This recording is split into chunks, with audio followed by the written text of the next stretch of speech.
Welcome back to Follow the Money. President Obama's de facto ban on drilling is about to ship 10 oil rigs out of the Gulf of Mexico, taking thousands of American jobs with them.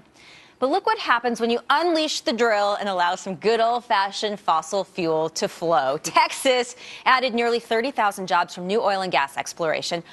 Employment in the drilling industry there now has rebounded to pre-recession highs. The same thing's happening in Pennsylvania, which gained $1 billion, $1 billion in new tax revs, and 1,000 new jobs, thousands of new jobs, to be accurate, here from gas drilling in the controversial Marcellus Shale area. Is oil and gas drilling the answer to our nation's unemployment crisis? John Mavretich, the Director of Communications for the Institute for Energy Research, joins us now. John, what do you think?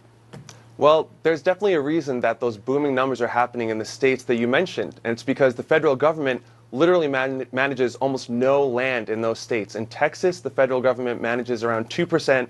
In Pennsylvania, it's around 2%. In North Dakota, that's another good example. It manages about 4%. Energy production there has increased by 400%. Now, in contrast, look at the states where the federal government manages a vast majority of land. In Alaska, it manages almost 70% of land. Energy production there is 30% of what it once was. Similar story in California, where it manages almost 50% of land. Energy production there is around 56% of what it used to be. So there's a definite consistent pattern across the country where the federal government gets involved, they destroy energy jobs and energy production. All right, well, you certainly stated your case.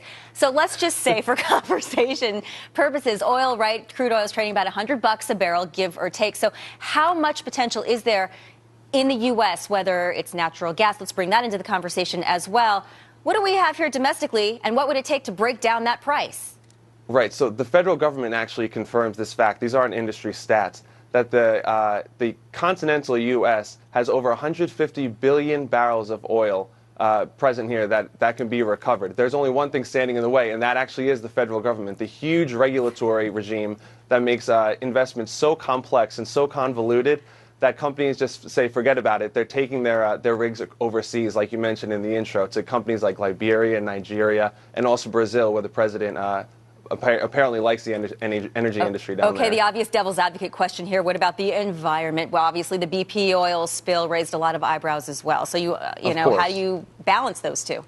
Of course. Well, listen, there's a difference between regulations intended to keep the environment safe and regulations intended to shut down an industry. What we're seeing on federal lands is literally a shutdown of energy production. It's not more environmentally responsible. And actually what's going to happen, you'll see, is these rigs go to other countries where the environmental standards are much less. So they're going to be abiding by regulations that hold them to much looser standards, and you're actually going to see more damage to the environment, which is the irony of the whole situation, really. Absolutely. John Mavretich, thank you so much. Appreciate it.